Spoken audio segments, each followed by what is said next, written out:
It's the most wonderful time of the year. Oh shit! I ain't shooting! I ain't shooting! I ain't shooting! It's the most wonderful time of the year. It's the most wonderful time. It's the most wonderful time. Oh my gosh! Oh shit! Oh no! Shit! Oh shit! Live from downtown Detroit, it's No BS News Hour with my main man, LeDuff. No bullshit.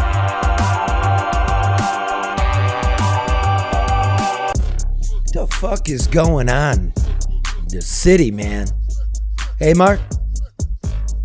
I don't know. That was wild. Christmas tree lighting, man. Just wild. Well, you know, we'll get to that. We'll get to what's happening in the city. You know, in the true holiday spirit, where you should go, where you should not go.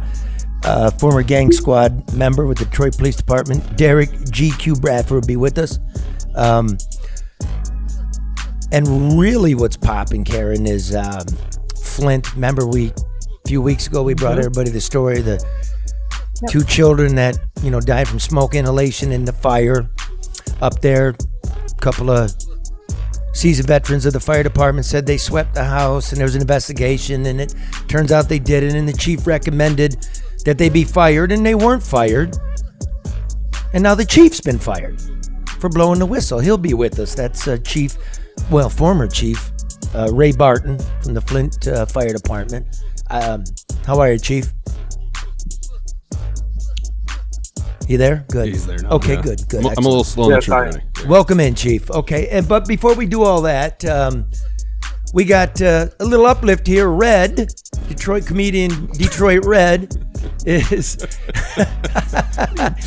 he's at the warehouse for the Thanksgiving Day parade here in Detroit, America's Parade. It is I believe, the 96th annual, begun in 1924, the same year as Macy's in New York.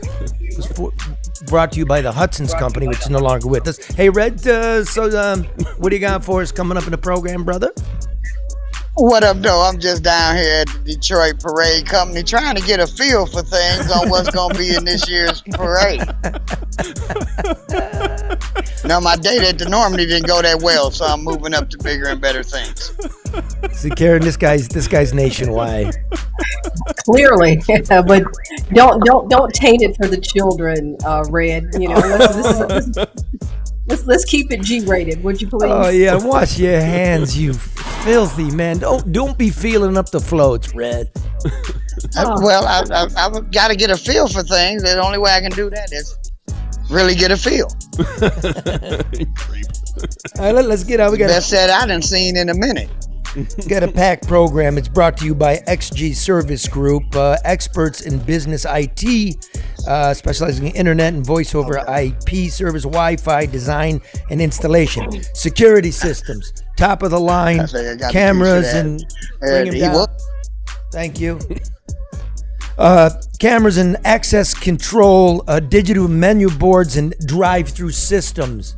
No job too big, no job too small. They are Midwest wide. Call Matt Yaskovitz at 734-245-4100. All those IT needs. You know, they're even developing train cameras and sensors for crossings. Yeah, he showed me it. It's actually, I thought it was some pretty cool. I never thought it'd be that cool to watch trains, but I thought it was pretty cool. But you know what? I never realized that they could see you in the drive-through. So when somebody is, you know, when you're being impatient and you're bamming your head against the steering wheel or you're rolling your eyes, not until you start talking about what they did, Charlie, did I realize there are cameras at every drive-through ordering kiosk, I guess it's called. And they're cameras. Yeah, so don't be flipping people on for rolling your eyes. Yeah, see that now. You should have told me some time ago, you know, so it's like, That's the no bullshit news hour. Who do we got here? Who else? What do we got here? You want to hear a word from Hall? Hall Financial. Hi, I'm David Hall from Hall Financial, the top-rated realtors in Michigan, have said that our 5-star certified pre-approval is a game changer to the home buying process. Hall Financial's focus on speed and client service allows you to take on the housing market and win. When you're ready to purchase your new home, you need to make Hall Financial your first call. The mortgage company realtors trust and buyers love. 866-CALL-HALL or chat with us at callhallfirst.com. It's also the biggest 1 week drop of mortgage rates in 40 years. Yeah, and that's following another mortgage drop the previous. So who knows where it's going? Give them a call. Right? So you're looking, now's the time, and there's a reason they have 5,000 5-star reviews. That's where Mark went. Mm-hmm. Right? That's Love where, them, yeah. That's where I'll go once I have to sell the house and support my kid and pay for college. Life. You know what I mean? Take some equity out of that house. And Life. Right, Karen? Yeah, that's how I was just thinking, Mark. Don't be such a downer, but you're right. It's life. But hey, we're bringing you all the resources to help enhance and strengthen your life as best we can. Look at that. So positive. Well said. That is absolutely correct. Thank you, Karen, for the uplift. Now, let's go to Flint. I want to welcome in Chief Raymond Barton. Can you hear me, sir? You there? Good morning. Good afternoon. Yes. Yeah. Well, I don't even know how to get into this, Chief. It's we picked up on it. We got the reports. It's taken off. It's gone international now. Long story short, it was early summer, right? The end of May when there was May 28th. May 28th to be exact. Can you walk us through what happened in Flint on May 28th? Well, actually, I was out of state. I had went to visit a friend, retired firefighter, down just outside of Augusta, Georgia. 30 minutes after I got down there, I received a call from his home. I received a call from a battalion chief telling me that we had a fire with an entrapment and that 2 kids, at first they originally thought the house had been cleared and that they cleared the house. A second set of firefighters went in, brought 2 kids out. At the time, they were both alive. They brought them out, was working. They was transported to the hospital. So that's where it started at. After giving that call, and I never denied that I knew the father because I did know the father, and they started making things, trying to make me a part of like a conspiracy because I sold a car. I met the father through another firefighter. I'm not really going to mention his name because I fear people getting retaliated that affiliated with me, with the current mayor we have. But anyway, I had sold a vehicle to this firefighter 2.5, 3 years ago. So him and the guy was good friends. And so his car was parked in the driveway. And but anyway, and that was told to me, we thought it was your car. I was like, nah, y'all knew I haven't driven that car in years. The other firefighter actually had purchased the car from me. But like I said, I end up taking a rest at my friend's house, got in the car and drove back. So I immediately got home. I told the battalion chief to have everybody write their incidents up. Some did, some didn't. And so at that time, I told anybody that who hadn't wrote theirs up, if I didn't have it by the end of a certain date, that it would be possible discipline. I received a letter from then 3 of the firefighters, the battalion chief, the 2 firefighters that actually missed the kids, and it could have been one other, but they stated the Garrity law. They was trying to use Garrity law as for their report saying that I had said I was going to only be used for personal use. Anyway, I explained that there's no way I could do that. We are public service. Garrity law didn't apply. So Garrity law applies in the court of law. The fact you write it up because I'm the chief of the department and I've given a direct order. And if you don't do it, then it can be considered insubordination. So we go from there. I go to the house. I take pictures of the home. And walk through the home. I have firefighters approach me on my first day back to work that Monday. One of the firefighters, a lieutenant, approached me, and he took the run report that had been filed. And he said, Chief, there's no way. He said, they didn't do this, and this. Wait, pause right there. Pause right there. Okay. House fire. 2 guys go in. They issue an all clear.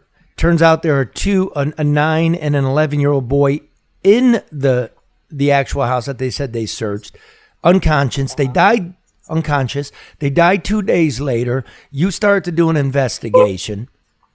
You taking photos, and what do you find? Yes. Yes. And you know it's dangerous to do an interview while driving. You know that, right?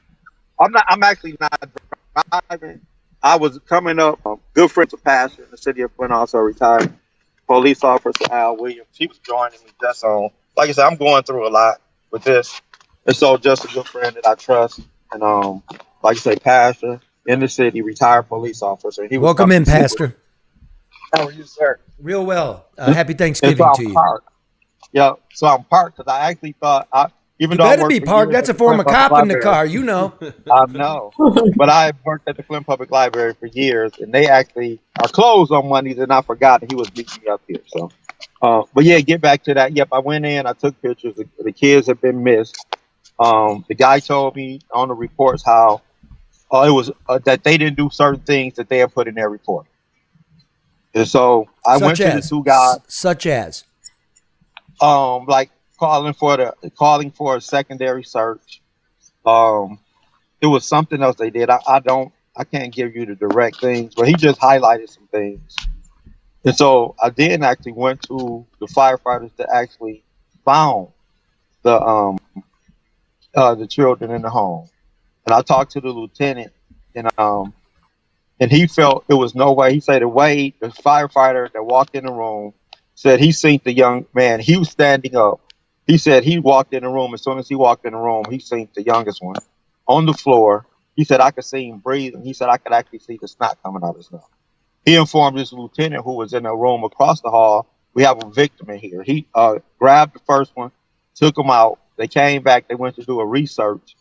And then he found the second child in the bed, same firefighter. On the bed. But when I talked to that, yeah, on the bed. One was laying. It is standard protocol for a firefighter in a house fire to turn those mattresses upside down, correct? Yes, you have certain things you do. Check the beds, turn mattresses, so people know that room has been checked. And a lot of those things weren't done.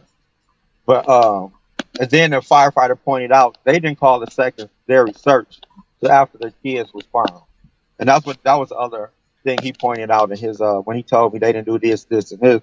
He said they actually didn't call a secondary search till those kids were found. After the first kid was found, then at that time when the secondary search was called. So they were. So, Chief, is it standard to do a secondary search, and if so, under what circumstances, and if not, under what circumstances?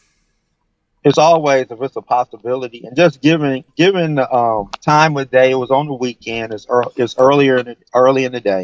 Given the time of day, weekend, a car in the driveway, things like that, and then sometimes visibility is at such a point that you can't see anything, and so you try to clear the house out. Once the house is cleared out, you go back in and do a secondary search. But those guys were carrying an infrared scope.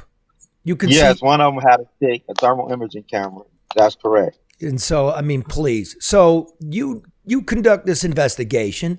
I've read it, and you recommend the dismissal of these two firefighters for basically lying on not doing their job and then lying about it. Yes? Yeah. Yes. Didn't happen. No, it didn't. In fact, I had a discussion, and it was, and I had my recommendation. I had to attend the funeral, and I always say it was my grandmother, but it wasn't actually my grandmother. My father remarried. He was with his second wife over 40 years. And so this lady had been in my life for 40-some years. She passed, and I was attending the funeral. So she was like a grandmother to me. It was my father's mother-in-law. So I was attending the funeral. While attending the funeral, I got a call from the director of HR stating that my decision to suspend them without pay had been overturned to suspension with pay. And who did that? He really didn't say. I am hired by the mayor, just as I was fired by the mayor. You were fired by the mayor. I just said, okay. Wait, whoa. You were fired by the mayor. Yes, on Thursday. I was fired by the mayor. I was called into his office. He asked me, did I know I was here? I said, I have an idea. And he said, well, this only goes two ways. You can resign, or I'm moving in a different direction. And I told him, well, I'm not going to resign because I didn't felt like I did anything to be forced to resign or be terminated. I said, all I've done throughout my career is follow your direct until I refuse to lie for you. A couple of weeks ago at the city council, because they wanted me to say the final decision was mine when it absolutely was not my decision. Oh, wow. So, Chief, are you an appointee of the mayor, or is this a civil service position? I am an appointee of the mayor. An appointee. I thought, I just wanted to make sure. And so what did he want you to lie about? I mean, so basically, this is the mayor's decision not to let these guys go. And he wants you to say it's, Suspend them. yeah, it's your To decision. suspend them with pay too. And it was his decision to suspend them with pay. I talked to a lot of fire chiefs in this area. I know a lot of them. There's not one that's going to let these men remain on the job. Correct. That's the way I felt too. And so you got shit canned. So you're the whistleblower. How in the world do you get shit canned? That's what I asked people. I said, I have 2 firefighters who I believe lied. They got, not only that, they were suspended with pay.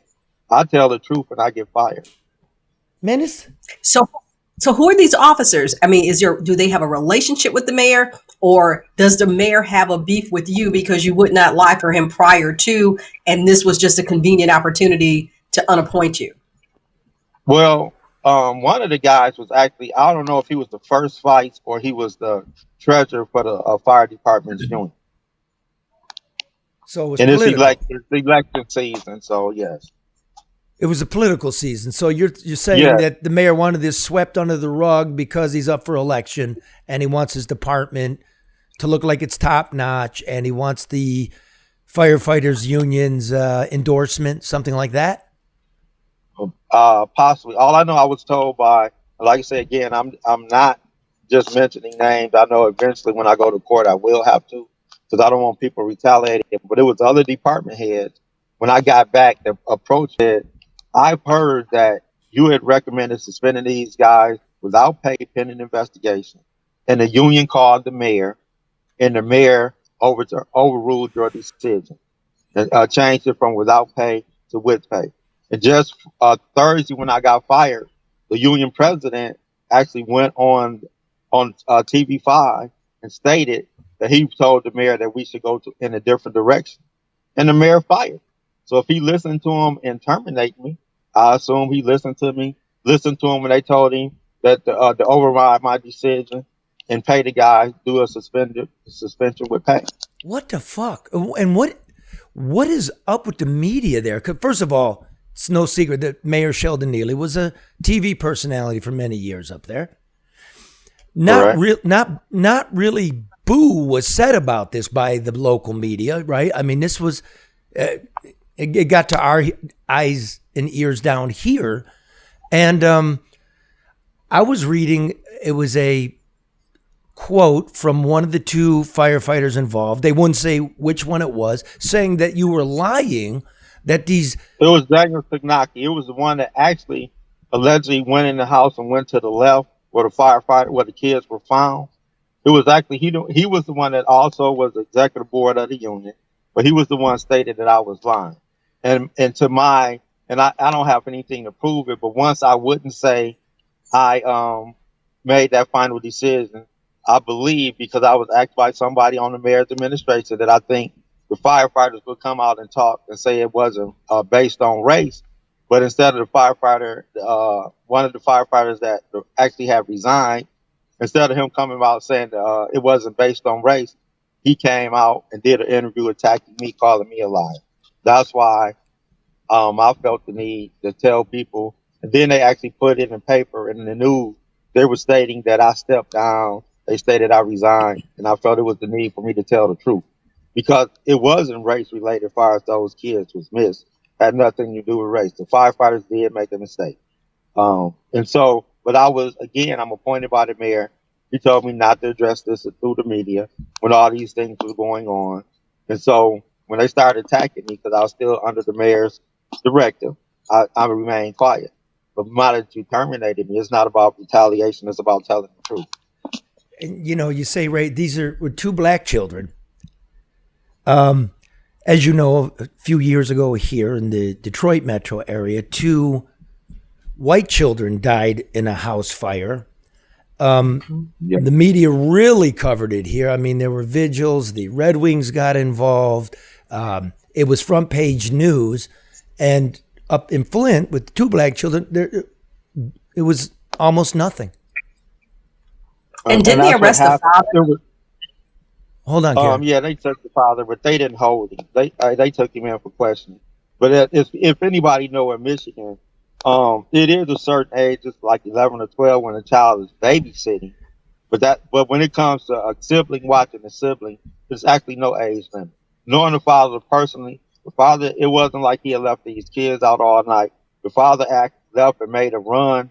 He talked to a couple of firefighters that he was actually really close with, that I met him through these other firefighters.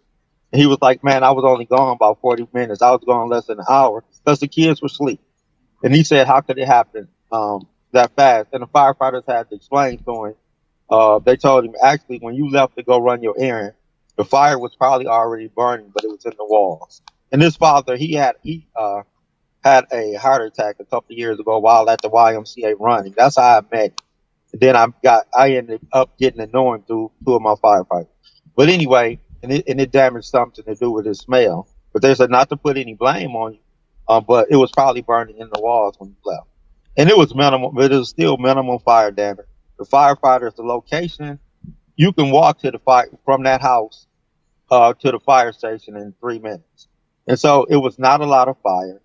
They saying it was smoke, but it was not a lot of heat. In the room where the kids were found, you had PlayStation, you had TVs hanging up. None of this plastic was melted.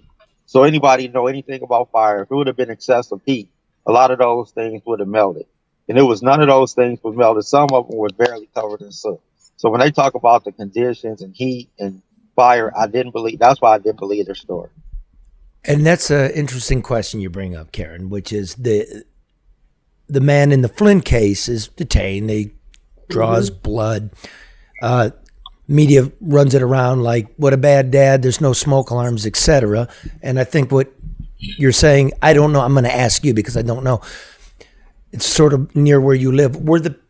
And I don't mean to create any tears here, but it's curious. Were the people, Karen, in the Grosse Pointe fire detained or arrested or had their blood drawn? No, they weren't. And that's the difference. And I know, Chief, you said that this is not race, but maybe it's economic. And then it becomes race by default because the way that these 2 things were handled by the community, by the mayor, by, even the fire department are like night and day, if you will. I won't even say it like black and white. But it becomes an economic difference in terms of the approach, and it's very clear that this was handled differently. Exactly. I'm just going to let that sit. Exactly. The other part of this is, how long you got in the department there, Chief? I mean, ex-chief. I've been here almost 35 years. I hired in August of 1987. I retired in June of 14. The past mayor, Karen Weaver, hired me to come back. I came back in February of 2016, and I have been there since then. So I believe I probably served more years on the Flint Fire Department than any other fireman. And at the time of my termination, I think I was the highest seniority city employee. Wow. And he just shit-canned you like that. Does this to me, it sends a message. And, I understand that the decision on the surface appears political, but it also sends a message about what this administration thinks about the residents of Flint to dismiss or return, to dismiss the penalty that you passed down as the leader of that department when there were 2 children whose lives were lost as a result of negligence or abandonment of protocol. Yes. Look, Michigan is so fucking corrupt. That's crazy. From the money we're giving billionaires to the Flint water, right? To the cover up of the death of these children, to pipe contracts, to garbage contracts, to how fucked up is Flint, Chief? I mean, you could say it now. Flint ain't fucked up. There's good people in Flint. Oh no, the people are good. I mean politics. The politics is crazy. I think the politics in Flint is crazy. Like I said, that's all I can Do we got I'm the saying even feds? going back to the water, and of course all the firefighters and police officers died at 911. But you had the 911 when the towers were attacked, and billions of dollars were spent. Billions of dollars were spent for the people involved in that. You have an entire city that's poisoned, and it's 600 million, and a third of that is going to the attorneys. Yep. That make sense. And Billions spent. poisoned by its Yeah. own leadership, by the way. Yeah. Yes. Right? By Flint itself. And nobody does a Yes. day.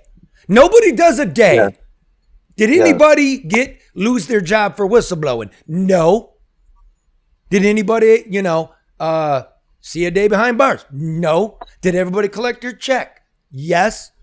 And yet the chief right here telling you about some really bad public safety protocol is out on his ass.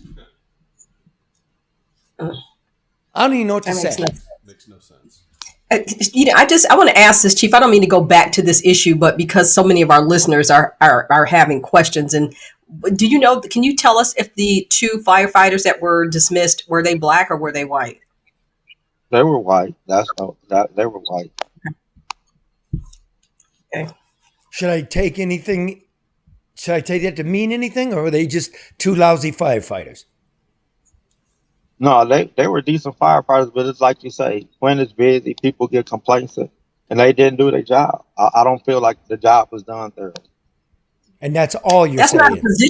that's not a position for decent. I'm sorry, Charlie, but this is like, we're talking kids here. Though certain positions require you to be better than decent. Doctors, And that's pilots. what I said. So to say that they're decent means that, in my opinion, that they were probably appropriately dismissed and should have been retrained or dismissed earlier. And that was the thing that I told them. I say the fact is those kids were left, and we get paid not to make those kind of mistakes. That was my feelings on it. And just like I said, the one firefighter, Signaki, he wants to go on TV, but he always wants to have his face blacked out. He was the one that missed where the kids was on the left side of the room when they described him going to the room. And I'll say it was 2 things. In this thing, when we were first talking about the incident and going through it, and I made a comment about y'all missed this room. And I said, well, why nowhere in your report do it say you missed the kids or you missed the room? This guy had the nerve to tell me, why was it so important for him to admit that he made a mistake? What? And then I talk about how, both of them, Signaki in his report, if you read the report, if you have a copy of it, in his report, he talks about how he enters this bathroom. He talks about running his hand through the bathtub, feeling up under the toilet, behind the toilet, looking up under the vanity in the bathroom. The other firefighter, Zotek, talk about going in the dad's room, feeling on top of the bed, feeling up under the bed, looking behind doors, and doing all these things. But then when they went in the room where the actual kids was, their report said Signaki went to the left, Zotek went to the right. They met up, didn't find anything, and came out. The other rooms, they're so detailed, but the room where the kids were at, it was no detail. So that what leads me to believe they did not enter that room. And that's why I disciplined them for submitting a false report. Did I misunderstand what one of these anonymous firefighters told the news, which is you're lying because the children were found in a room off the room? Is that off the room? But it was an archway. The door was an archway, was anywhere from 5 to 6 feet wide. And this room they keep referring to as being a small room had a queen size bed in it. Damn. But the first kid was found with his body 80% in the main room. 80% in the main? So I'm not 80% of his body was in the main room, is what I was told by the firefighters that found him. There's a protocol to follow. So it shouldn't be about just, let me think I should look here, or perhaps I should check here. That there's a protocol to follow to ensure that no one or nothing is being overlooked or left behind. That protocol apparently wasn't. And the whole point, he's saying they missed the room. That means you didn't check their entire house. And then even the union president said they were fired because they missed the room. but their report said they entered the room. So which one do they get to claim? Like I said, I'm being fired. The union president stated to the news, the journal, MLI, they were fired because they missed the room. No, they were fired because they submitted a false report. They missed the room that they said they entered. And what about, I mean, in the basement, there were dogs in a kennel. So if you really search the whole house, you'd find the dogs. Right. Right? Because part of the primary search is also looking in the basement. Correct. Huh. Well, damn. Okay, so is there any independent investigation that's been opened into this, Chief, where you trust it? Is the state police involved? FBI? Anybody? I was told the state was going to come in and do it. I do trust. I know the state fire marshal personally, and that was the thing. I am not anti-union. I served the Flint Fire Department union for 7 years, 3 years as a vice president, 4 years as a president. And so I am not anti-union, but the state fire marshal is a guy I trust. Because during my time as president of this, local 352, he was president of Grand Rapids union. And so I do trust Kevin Spellmeyer. I trust him to do a thorough investigation. Okay. And, well, I don't know. I mean, even if you're found to be right, I doubt you want that job back. Correct. I just don't want this to happen. Yeah. Like I said, 2 kids lost their life. That can't even compare to me losing a job. And so that's why I told the truth. And that's why I stand by it. I've said, my story has been the same since May 28th. My feelings on them being terminated, because again, the union has a process. If somebody's terminated, they file a grievance. If the members agree, they take it to arbitration. The arbitration will rule, and the arbitration is binding. So if the arbitrator had ruled that my discipline was excessive, I could have lived with that. But I couldn't live with 2 kids losing their life because we didn't do our job. Exactly. Well said. Yep. If the arbitrator finds that, so be it. Right? No. In the end, correct. We'll let the court and the investigators adjudicate this. We're just talking to you and what you saw. Right. Right. And to me, that losing 2 kids' lives because we failed them is unacceptable. And I want to remind everybody, you watch this. You've seen it with these politicians. Mayor Neeley, you're welcome to come on. I'm sick of reaching out to you and you're hiding. Everybody remembers we went to Flint when Dana Nessel screwed up the whole investigation. It was tossed out the window. The mayor supported that switch to the water. He voted for it. And then he wouldn't come out of his office. Don't be a chicken shit. Come out and explain yourself, because the 7 minutes between the first search and the second search is a lifetime. Yeah. And the absolute horrible death that these 2 children must have died. 7 minutes is everything, Chief, is it not? Yes, it is. You can have irreversible brain damage after 3 to 4 minutes without oxygen. And even the firefighter, again, because he want to hide his face, he want to call me a liar, Daniel Signocki, let's say it for what it is. He had took off his mask after they said the house was clear. Once they found the first child, he tried to run back up in to assist, and he couldn't even stand the smoke, so he had to go back out. So he couldn't stand the smoke, so imagine those kids being there 7 minutes. God. All right, well, I know you're busy. We appreciate that time. We'll stay in touch with you. And thank you for giving me the opportunity to tell my side of the story. Listen. Well, thank you for standing up and telling your side of the story, because had you not, maybe you'd still have your position, but nobody would do. But you do it at the expense of the justice that these children and their families are entitled to. That's correct. At least a thorough investigation, minimum. And exactly. I want to thank you for a lifetime of public service. We do appreciate it. Yep. Happy Thanksgiving to you and to the pastor in the car there. Thank you. Pastor, do me a favor. Yeah. Go buy this man a cup of coffee for me, would you? All right, I will. I'll catch up with you. I'll buy you one in return. All right, thank you, sir. And Merry Christmas to you. And this is a good guy too. Like I said, he's a retired Flint police officer. I like the way he dresses Great. too. Look at that nice scarf and Yeah, he looks casual. that nice green. You know what I mean? Yeah, he's pretty Yeah, stylish. He is. And Karen would know, Yes, he Pastor. Is that Burberry? Is that Burberry by any chance? No, it's not Burberry, but it's a nice scar. But it's a nice scar. Well, thank you.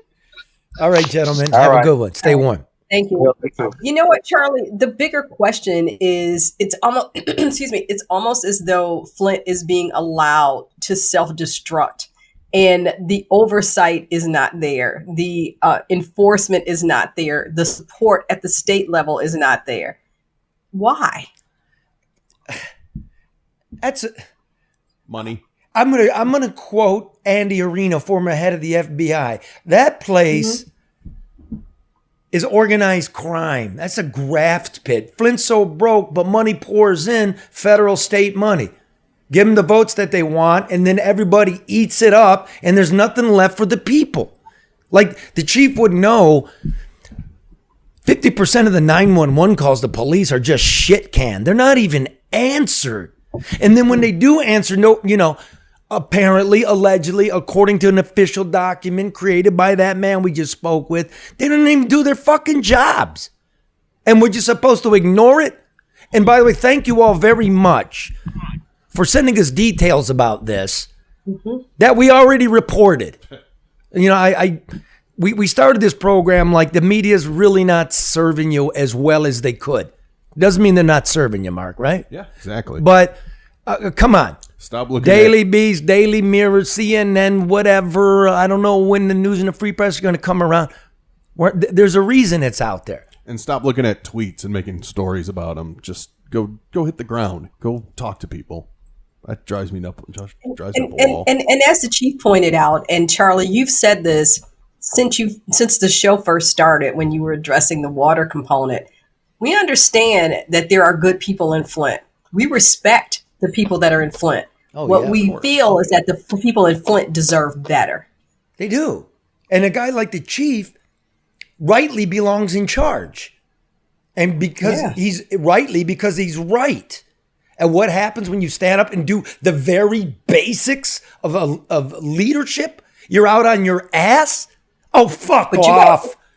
But you got to look at the union too, Charlie. I mean, technically, I understand that the union is in place to protect workers. Let's leave it at that. I don't want to get into you know why. Fair enough.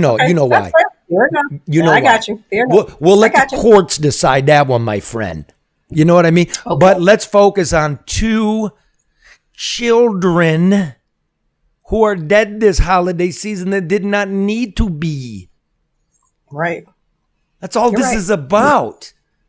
Children, period. Black or white or brown or yellow or red. Or rich or poor. Or rich or poor or Flint or Grosse Pointe. It's sadness. And this is what we're going to get. No. But I tell you, little happiness this holiday season is right here, downtown Detroit, at American Coney Island. This is where you come to the holidays. This is where you get the cocoa before the parade on Thursday, because there are good things going on. A word from our very good friends at American Coney Island.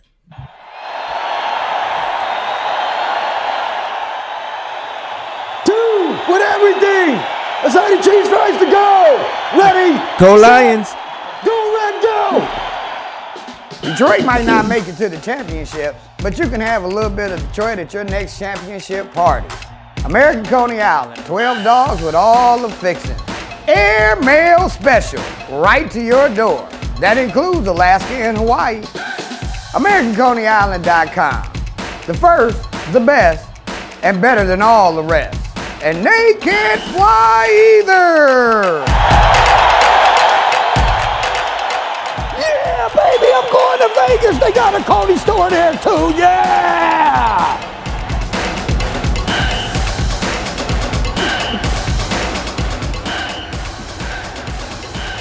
Yes, they do. Right? No, Red is so talented. Red is so talented. We're trying to draw it out of him. He is. Red's going to join us in a moment with a live report from the warehouse of What is I call it the Detroit Parade Company. Is that correct? Yeah. They have a big warehouse in central Detroit getting ready for the big Thanksgiving Day parade. And then the Lions host the Buffalo Bills. And in between it, you come to American Cone Island, get a nice dog, get some hot cocoa. They got wine, they got beer, they got it all. I'm a Euro fan myself. I'll eat all of it. Yeah, you Who will. am I fooling? You and those triple necks. You got to feed them something. Save the mail. What? Stop being mean to Mark. I'm getting that. I don't too. care. God, I mean, look at him. I understand. I know who I am. Don't say that. Don't for those say of you that. who are Don't- listening and can't see, yeah, there's a couple There's a of bunch them. of necks, Yeah, he feels. I keep telling him, like, if you think like your necks are like fleshy, then don't shave right under your chin. Oh, I'm creating some shadowing. Here's what you do. What you do is you shave the beard off and just grow the Fu Manchu. I don't know Just if put that on a fits me. turtleneck and you'll be fine. How about I just Put stay on a off turtle. camera? See, Arnold Schwarzenegger once told me, I said, hey, bro, what happens when your body got so big and your head looked little? He said, you grow your hair. So that's what you want to do. You want to grow that out and make them neck look littler. Except when I grow my hair, it just goes up and curls. So I don't know. Your I face can't win. hair, bro. Your face Oh, hair. yeah, right. It's Man. all gray. Okay, hey, GQ, you there, bro? Let me hear him. There he is. What's up? How you doing? Hey, everybody listening and watching. This is a really famous cop. He retired now. Derek Bradford, known on the streets as GQ Gang Squad. He did all the stuff. GQ, I just wanted you on real quick here. Man, the Christmas tree lighting got shot up again. There's a guy in his car at Sitco at 8 in Greenfield where I go, shot dead. 7 Mile Bloods. You remember Billy Arnold from the 7 Mile Bloods? Yeah, I remember Bill.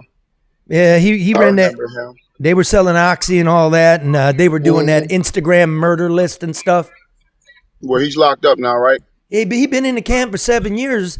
Just got his federal trial, and it's a hung jury mistrial.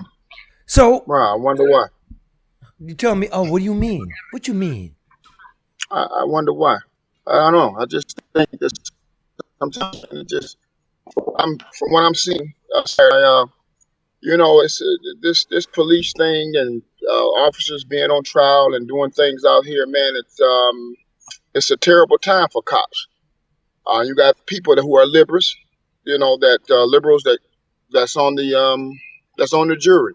I'm not trying to to defend criminals at all, but these are the type of days that we live in, especially in the last 17 years. So, but I do wonder why, though. But go ahead. I mean, like the Christmas tree lighting or Noel night a few years ago or the fireworks. Why are we even having these big, ornate, outdoor, at-night events if we don't have enough police or the police are handcuffed? That's right. From what I'm hearing is that they're understaffed, tremendously understaffed. Charlie, in some precincts running 2 cars, man. 2 cars. That's not 1 or 2 cars for a precinct. I'm not talking about number 8. Your number 8 precinct is over there near Rosedale Park, and it's highly populated with people who are paying taxes. So what do we got? You have cars. We got 12 precincts? Yeah, I think it's 13. Okay, 13 at 2 cars at night is 26 cruisers for 140 square miles of city. A dangerous city. That's very, very.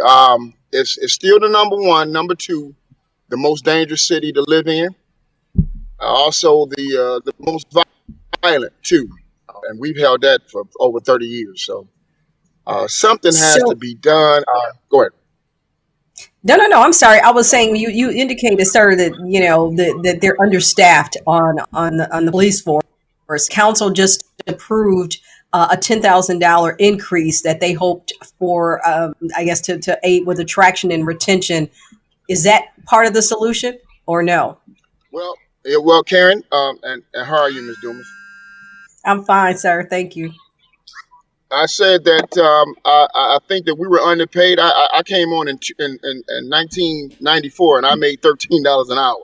So, Wow. but I'm ex-military, and many of us come on the job for a career. Some of us, and I'm not trying to talk about DPD, they was good to me. I did my 20 years, and I just love them. I thank God for them. However, though, the recruiting process is so terrible nowadays. It's hard to get someone to come on the job for that little amount of money, unless they want to come on the job as a career. Now, nobody need to lose their life, of course, because if I had stood up and said, hey, you're going to die, you could be killed in the line of duty on such and such a day, I might have just bagged up and said, well, maybe this might not be for me. But officers have to come on this job, and they have to understand this. They have to understand that the dynamics of it, you possibly could lose your life. And also, too, but getting back to your point, Ms. Dumas, I believe that's the reason why they decided, and thank the City Council for ruling on that, to increase the wages. However, this, from what I've been hearing, I still live here in the city, and I still keep my ears to the ground and stuff, and I'm considered an OG in the street, even though I'm not that old, but I appreciate it, though. Stuff is just getting out of control, Charlie. Now, I worked in gang squad, narcotics, and patrol during that federal consent decree. For 13 years, we worked up under that. It didn't stop us from getting guns now. Now, these are November, December, and January are some of the most depressed times of the year. We know that. Yep. We know that. And it's some trying times. We understand that, but these juveniles, they have to understand, you can conceal a gun or firearm underneath a big coat. This is not something that James White doesn't know. And I hats off to him because he has a hell of a job, as well as his executives, to come up with a plan. But around the holidays, what Benny Napoleon, may God rest his soul, and Ella Bully Cummins, is Warren Evans, we used to go out and do the curfew. You have to do it. But they didn't. Now, here's the thing. Like, this is downtown. There's more cameras per square inch than in a 7-11. The shooter got away. We haven't been updated on that. I don't know where the police blotter is. Every big city got a blotter where the updates and the major crimes of the day. We don't have one. Our data online is bullshit. It's just smoke and mirrors. And I really support the raise. But when you look at the numbers with inflation, they've just cut the police budget again. We're not going to give what we need. Why are we doing this shit? You know it. They cut the budget again. Oh no. Yeah, that's the largest budget in the city for. Well, they're defunding the police, dude. They're telling you they're funding it, adding the inflation. And so there's not enough police to get the juveniles off the street. You know this. Right. You know this. And we're not touching nobody. So I'm not coming to no Christmas tree lighting. I love this. I love this place. That's crazy. It is. High visibility is a good thing, Charlie, but you have to bring neighborhood policing back. In the old days, and I come from Dexter and Monterey, and that was an era in the 70s, man, and the 80s, man. The officers, they jumped out on you. You don't have to be violating people's rights. I mean, you really don't have to do that. I understand about the cameras and the mics and all that type of stuff, but you have a public right to talk to citizens. And you're getting out, just getting familiarity. And once the officers, they know the officers are just driving by. Detroit should not be a drive-by for the police. You got to get out the car. You got to get out the car. I agree with that. And I know that we talk about residency, but he said something. He's from Detroit. He's from the west side of Detroit. So he knows the people or knew the people in the area that he was also responsible for protecting. We have officers, and I have nothing but the utmost respect for DPD from the top to bottom. But we have officers, and I know that they're relatively new. They don't even want to look you in the eye. And I have an issue with an officer that is within, a close proximity that doesn't extend the courtesy of speaking. That's a big deal to me. That's a real big deal to you, as you keep saying. And I'm going to say respect to that. But when you're talking about the 80s, when we had 60, 70 murders per 100,000 people, there was a residency requirement. So I don't think where you live in is really comes down to what you're doing, your hours in that squad car, or where the money's going. Proactive patrol. Yeah. It's like Proactive patrol. Flint and Detroit are sister cities. That's it. Lots of pretty money much. rolling through here. Where the fuck is it? Hey, listen, man. Listen, and I'll have to say this. You know, I had a conversation with Doug Meyer of the Don't Doug know Meyer him. family. Yeah, but listen, we had a conversation, and you know, he asked me what was the difference between the two of us. He got more money, of course, but I told him, I said, Doug, you know, you got a responsibility. I know you're in, well, I think Grand Rapids, something like that. But to make a long story short, you cannot deny Detroit. You hear me? You cannot deny Detroit unless you're gonna come in this city and fly in a private jet and land on top of the Lions Stadium or something, McCoy America Park. You got to come through these streets. You have to. And that's that's a good thing, but that could be a bad thing too. Because you have to come through these streets of the city of Detroit. So not loving Detroit is not loving yourself. Let's leave it at that. Let's leave it at that. Right. Not loving Detroit, Michigan is not loving yourself. GQ, thank you for coming on, brother, and I wish you a very happy Thanksgiving. Let's keep in contact, my brother. My man. Okay. Thank you. I'm telling you, Charlie, but he said he's making some points, and the money is one thing, but it's not just about the money. There are other ancillary things that need to take place, and the people that are responsible for patrolling the city, they got to know the city. But you have people that are making decisions, not just as it relates to law enforcement, but from top to bottom that know very little about the streets and the people of this city. This is a clown show. I'm sorry. It's a clown show. Where's all the money? I'm building hockey arenas and innovation centers, and you keep coming with your ass in your hat asking for more. I'll start with give me 200 more officers that come from Roseville that are well paid, good human beings that want to police in an appropriate manner. We start with that, and we can do everything till the cows come home to get them here, but we don't even got them. Where's the money? And at this rate, we're not going to have them either, Charlie. I mean, we talked about that. So it looks good, but this is a very concerted effort to control the narrative and the perception when the true story and the reality are completely different. Boom. And then you see it like, let's pop right back up the Flint real quick. I want to thank that Chief Barton for being here again, because when you see the real, that's what goes on. And that's what we're trying to give you. Our brothers and sisters, you don't love the cities of this state. You don't love yourself.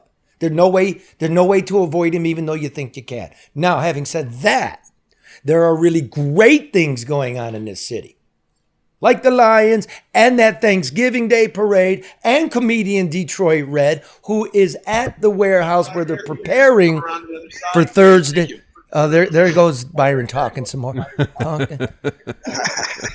What up, though? Hey, what's up, man? What you got for us? Well, we standing here at the parade company, and we're going to take a quick walk through, get a preview of some of the great floats. This guy was pointing the other way until he saw me filling up the cook. Now he wanted me to leave, but we're going to pass him on by. He's pointing to where your career. It's As over you there can see, in the corner. They're starting to pull up Dead the in the stage corner, another floats and homicide. get them ready.